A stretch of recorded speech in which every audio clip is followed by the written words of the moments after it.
Hello and welcome everybody. Jack Acid here with ApexHead.com, bringing you a Grid 2 video review. And more specifically, this is more like the first couple of hours of playthrough and impressions, so consider it an informal review. And I'll be talking about my thoughts and feelings on it as we go through it, and sort of taking you through some of the new features and modes here in Grid 2. Goes without saying, I'm more than excited that this game is finally here. It's a game that many of us thought would never actually happen, but thankfully Codemasters has gone back and done a massive modern update to it, and that will be to the delight of some and possibly to the dislike of others. And that is not to scare you or deter you from playing it if you're a fan of the old series. On the contrary, it's actually a lot of fun. But I do want to temper expectations that it is an updated game for sure. So there are some remnants of the old Grid series, and I'll take you through some of those. But also be prepared for a new game experience. That's all there is to it. So just getting things started here and getting my VIP pass set up for online access. And just started a new career mode file. And the other option there was for online, of course, and I'll take you through that later. In fact, if you want to skip straight to that, there is a timecode index located in the description of this video, and that has links to a number of different parts of this file. This is a 30-minute video, so that might make it easier to jump around and navigate some of the new game modes, etc. So getting things started here, you can see what the new loading menu looks like. The loading times actually aren't too bad. That one is particularly long. First time you go through them, they're a little bit longer, but they're not too bad once you get everything cached. So this is jumping straight into it. Here we are in Chicago, and it looks like we're in a 2-lap race to start. And as some of you may know, Grid 2 is apparently more story-driven. The premise behind it is that you're trying to start or take part in something called World Series Racing, which is the vision of some entrepreneur, eccentric, or something like that. We'll have to learn as we go. And I do intend to lower my voice when the narrator speaks, so let's see what our engineer has to say here to start. Hey buddy, this is what we've been waiting for. A chance to finally prove ourselves. Hold your own out there and get us noticed. So basically totally thrown to the wolves, starting off in this race in the streets of Chicago. So here's the end of that race, finishing second here. And probably not going to take you through full races for the purposes of this video, but if you'd like to see full game capture or full races, I have provided links in the description of this video below the timecode index, so feel free to check out some of the full-length videos for some of these events. Patrick Callahan here. I see you've been making waves across the racing community with your videos. You've already gained quite a following. I've been searching for a driver on the rise to help me take a plan of mine to the next level. I have an opportunity for you, if you're interested, to help me create the most comprehensive racing series in the world. No need to decide right away. I've set you up with a track day at Indianapolis Speedway. Enjoy it. Practice and consider my offer. I'll be in touch in a few days. So there's the setup, Patrick Callahan, and getting the achievement here at the end of that first little race. And oh wow, Codemasters, really? Alright, no comment on that. I told you that last race would spark some interest. You heard of Patrick Callahan? Well, he's the reason we're here today. He's got some big idea to set up a new world racing series that's gonna take the world by storm. His words. So today is a no-pressure tryout. Let's show him what you can do. Take some time to learn the track today before you go full throttle. So right after our first race, we have an opportunity to practice here at Indy, and I can tell you right away that the cars definitely feel like they have more weight to them. Hey, that was seriously impressive. No doubt you'll be hearing from Patrick after that. And basically after your first lap, you're given an opportunity to end this session, but before I do that, I want to check out some of the options before I move on to the actual races. So the first thing I want to check out is see if I can switch to manual transmission. So just taking a quick look at the controls, and sure enough, manual sequential, there it is. And it looks like it might be possible to remap these, but I'm not sure if that's true, so don't quote me on that. But you might have an opportunity to remap them, but at least can get a sense for your controls. And trying to figure out my shifting gears here, you can hear me getting the gearbox all wrong. Now jumping out to a third-person view, which is something that I don't typically ever use in driving games. But have to be honest, I was impressed with some of the control that I found using this view, and I just used it here in practice just to kind of check it out, still getting my gearbox wrong. But I think I'm going to have to stick with the hood view.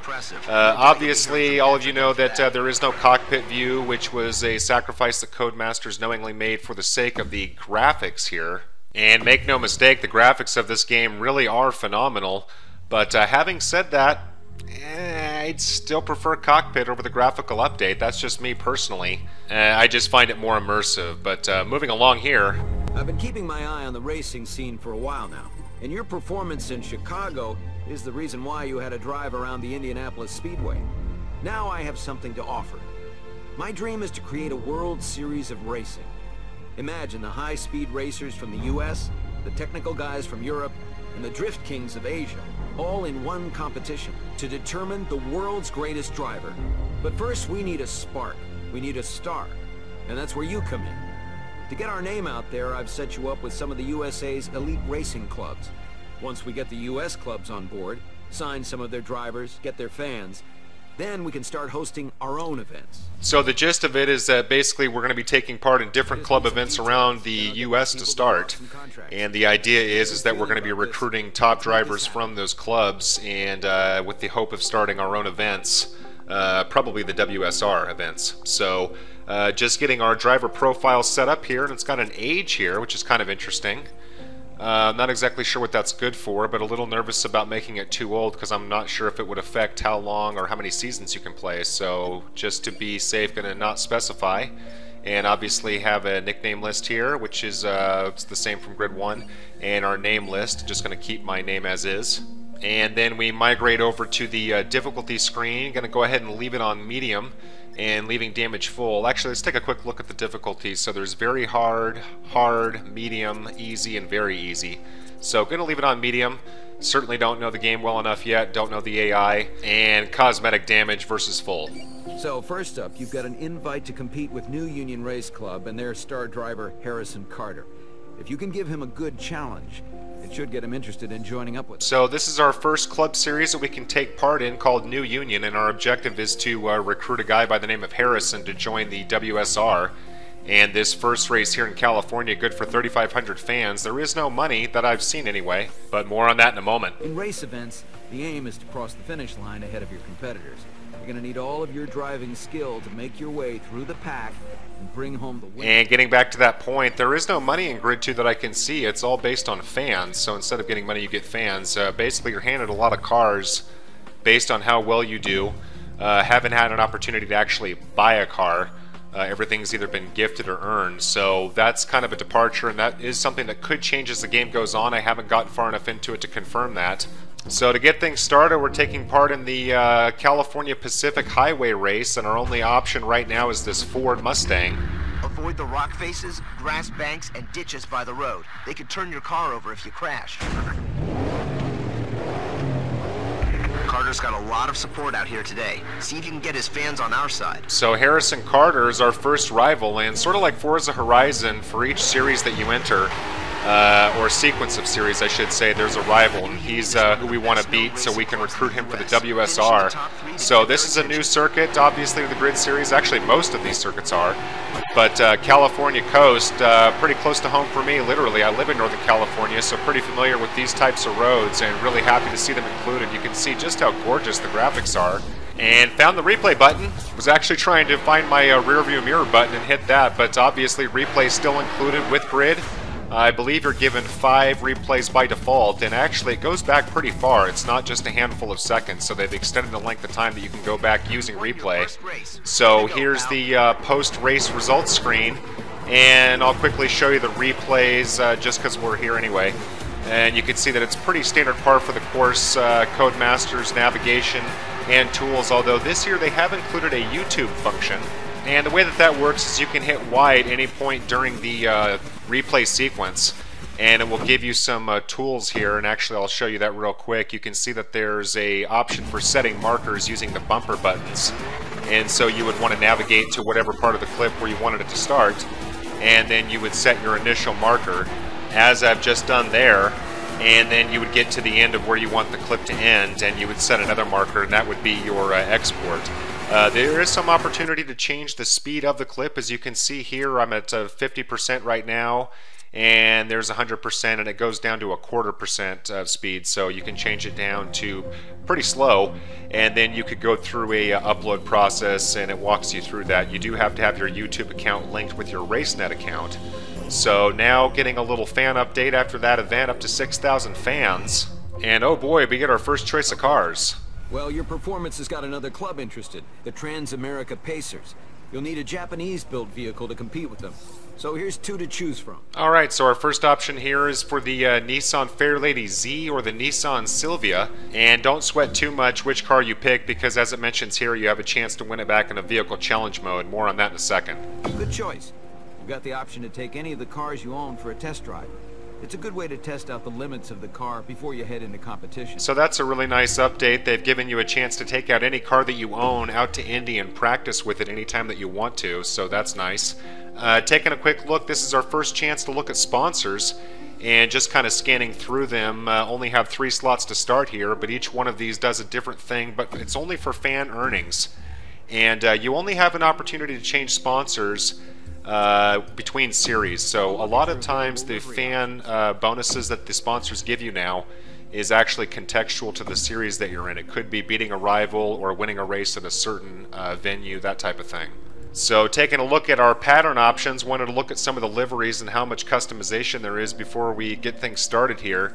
And as you can see, the number of choices is in fact great.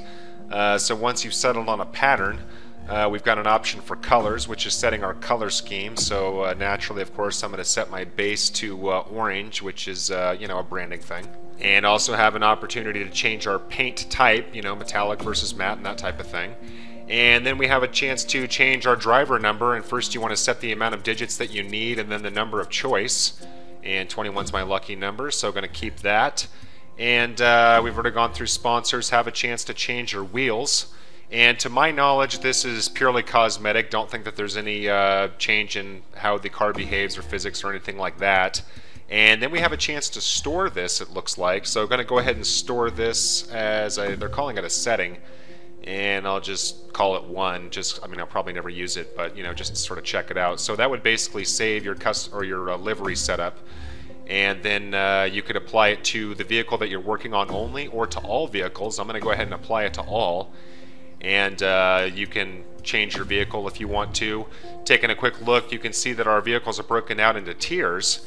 And so if I go into one of the tiers, I can see which cars I have within that tier. So that's obviously the tier 1 and so forth. So just taking a quick look around the garage, our first garage in the game. And par for the course, options and extras, have a chance to look at our driver details and controls and difficulty, RaceNet, and that type of thing. The computer is really where everything lives. You have a chance for local split screen, which is really surprising that that's included, but that's nice to know. There's also an option for a custom event. Let's see what kind of events we can do in here. Race type, our tiers, which would dictate cars, how many rounds, difficulty of the AI. And these are all the new modes in Grid 2.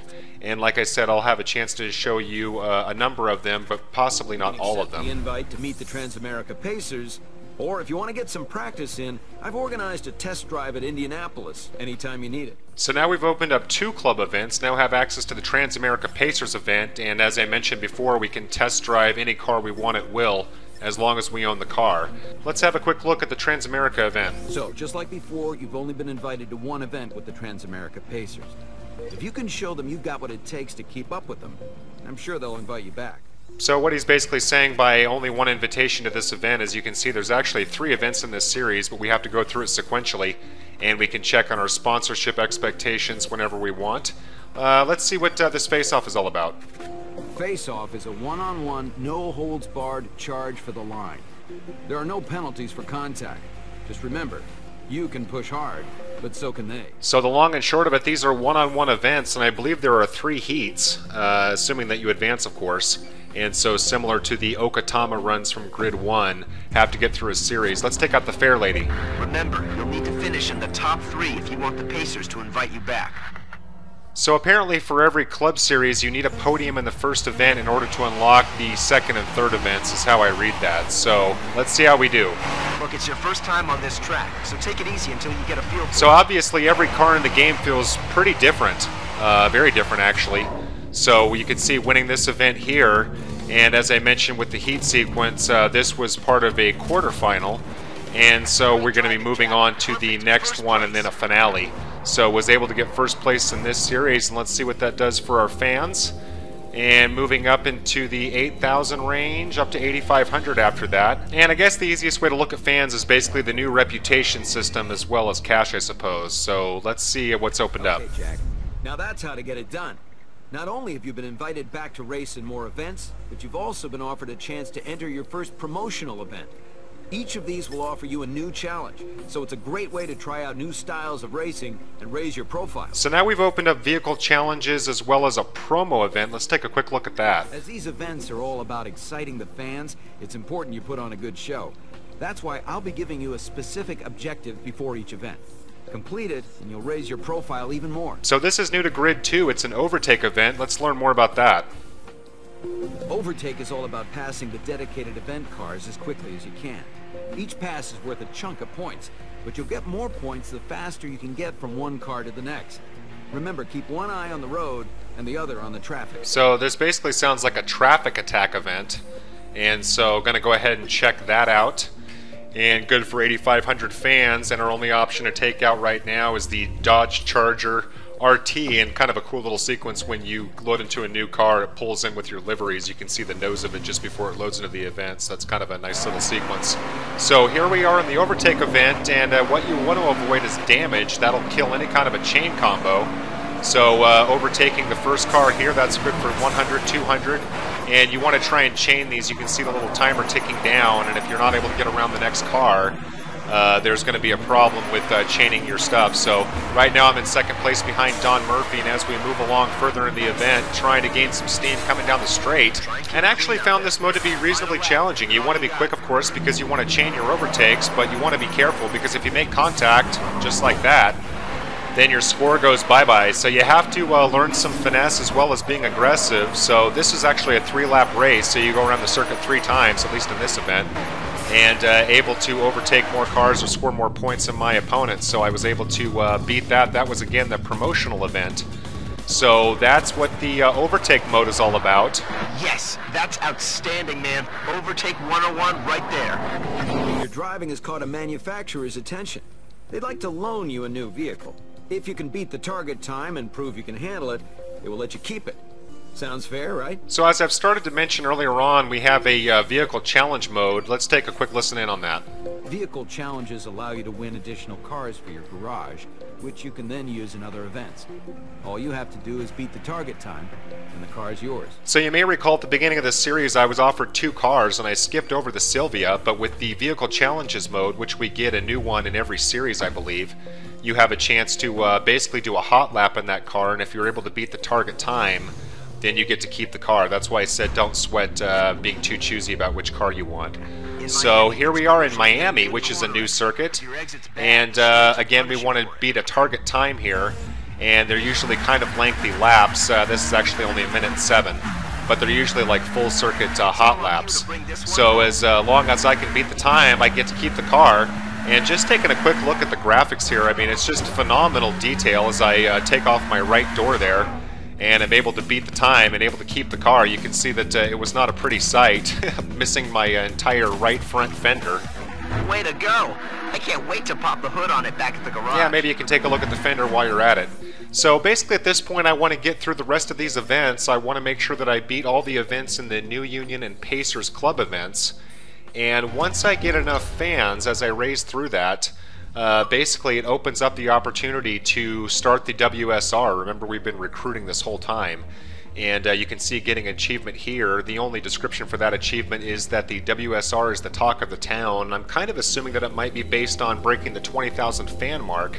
But I could be wrong on what sets that off, but I'm just assuming that because of the amount of fans that I've just accrued. So we want to take a look at the WSR, but before we do that, we have to make sure that we clear out this entire calendar before we move on. We've got a very strong fan base. Now is a great time to strike and make the WSR a reality. The New Union and Pacers drivers have agreed to join us. So remember, once the league starts, none of the current invites will stand. So as I just started to mention, basically want to get through all of these events before opening the WSR because we won't have a chance to redo them later. So I've just finished off the last event in the calendar, and I want to double check everything to make sure that I've got a finish posted in every single one. First there. And taking a quick look at New Union, we've scored in first place everywhere there. Done the vehicle challenges and the promo almost, so let's go ahead and move on, and we get the warning, are you sure? Because we can't go back once we move on to the WSR. Going to go ahead and confirm. So as soon as we start the WSR, we're given an option between two cars, the Dodge Charger or the Chevy Camaro. Going to go ahead and take the Camaro. Again, I'll have a chance to win the Charger later on in a vehicle challenge. So let's see what happens here. First thing we have to do is a new event. This is actually called Live Routes. So let's listen in and see what that event type is all about. You can see there's 4 events here. We'll move on to that in a moment. Live routes are dynamically changing circuits. You'll need to stay on your toes as new junctions can be opened at will. This is a real test of corner-to-corner racing. So this event is obviously new to Grid 2, just as most of these game modes are. And the game is basically holding our hand to walk us through each type, and then we'll see how things go as soon as the tutorials are mostly over and see how the events are spread out. But for now, I have to make a decision on which car to take out. Debating between the Sylvia and the Fair Lady. And I'll probably go ahead and stick with the Fair Lady for now. But it would take out the Sylvia here soon enough. So back to Chicago, and you may be thinking, well geez, where are the rest of the circuits? Well remember, we're still only in America, and so there's only a handful of circuits open at the beginning, and what we're trying to do is open up the European and Asian circuits. So here we are at the start of the race, and you can see our mini-map is all scrambled. There's no actual mini-map at all, and the objective is to basically follow the arrows that you see on the circuit, and it changes the entire time, or at least I believe it does, as the name would imply, but it could be possible that there's actually a set circuit, and you're basically just given no information about it. And so getting the achievement there for winning our first event for Live Routes, and now we're finally to our WSR menu. And I'm just taking a quick look at this endurance series. This is the promotional event. Might get that knocked out before I worry about the races. And we have an opportunity to take out this Honda and see what it can do out on the circuits here in Miami. A lot of faith in your snap judgment in this event. The route will change throughout, so timing and perception is So key. just like the first event when we got involved in the WSR, this is a Live Routes event, and you can see in the top right corner there's a countdown. This is a 5-minute race, so basically we want to make sure that we're in first place when that timer is counted all the way down. And have to admit, I really enjoy this Miami circuit. Taking a quick look at some damage there. There goes the guy's bumper. And typically, eventually that will fall off. Haven't talked much about the damage modeling and things of that nature, but just like in Grid 1, the damage does accumulate, so they left all the damage modeling intact, and you know, you can lose your steering, you can hear different noises coming out of the car, you can lose your hood. And so at least a lot of that has stayed intact, although I do, again, miss the damage modeling from the cockpit view. So just kind of scanning through this, you can see I've completed a number of events, and that's what the start of that last clip was from California. So now I'm working on the WSR series itself, and the final series in this sequence of races is the championship. And so that's what the end of this is, and basically have to beat out Harrison Carter in the points to win the first WSR title, and was able to do that here. And so let's see what happens when we move on to Season 2. Hopefully what this should do is open up new regions, maybe either Europe or Asia. But first, let's take a look at some newfound publicity after winning our first WSR title. A number of events have already taken place under the banner of World Series Racing, brainchild of entrepreneur Patrick Callahan, and the exciting brand new series has quickly captured the imagination of core U.S. motorsports fans. Question remains, can the WSR become a legitimate player in the busy marketplace of pro sports? And there's actually a full interview sequence following that. It's actually pretty entertaining to see the ESPN inclusion there, kind of adds some authenticity. So here we are at the start of Season 2. A solid first season. We're going to be upping our game, so I've taken the liberty of moving you into a new workspace. It functions just like your old garage, so you shouldn't have any problems getting accustomed. Now I want to focus on getting a foothold in Europe. We'll have our work cut out for us if we want to impress them. But if we succeed, it will bolster the WSR with even more vehicles and new racing disciplines. So now the game is starting to take shape. We've just unlocked Europe, and as you can see, we've got the upgraded garage. Got this nice giant projection TV over here, or not TV, but monitor. And now we have something here called a timeline. And what that allows us to do is actually go back and complete events from the previous season, which is really nice. So if you want to clean up any podiums or anything like that, you can go back and do them. That's of course with the exception of the events prior to entering the WSR. So you can go back and do events as much as you want. Of course you won't earn any fans unless of course you upgrade your finishing spot. So as you can see here, quite a few things are not quite unlocked, but there's the familiar test drive vehicle challenge and probably a promo event. So let's go ahead and do this time attack. Take everything you have learned so far to meet Divi Zero's high expectations, and then some. Securing a European club in time attack, drivers compete to set the fastest time on the chosen route. Lap-based events will give you a few shots at setting a fast time, but point-to-points are a one-shot deal. Focus on the racing line, and watch out for event traffic. So the gist of time attack is basically like a qualifying session or a rally event type thing where you're just trying to beat sector times. Now I've got a Subaru BRZ and going to go ahead and take a quick look at the other new event, the Eliminator series. And this set in Barcelona, pretty exciting to get some new circuits. Let's listen in on Eliminator. If you want to win an Eliminator event, you need to stay out of last place. Each time the counter hits 0, the driver at the back of the pack is eliminated from the race. Last the longest, and you win the event. Now personally, I'm a big fan of Eliminator game modes. I really enjoy them. Probably harkens back to my Burnout Takedown / Revenge days. So debating on which car to take out for this event, looks like it has to be a hatch. Gonna go ahead and see what this Ford Focus has in store. We're up against Eliminacion today. If you can finish in the top 3, they should invite us back.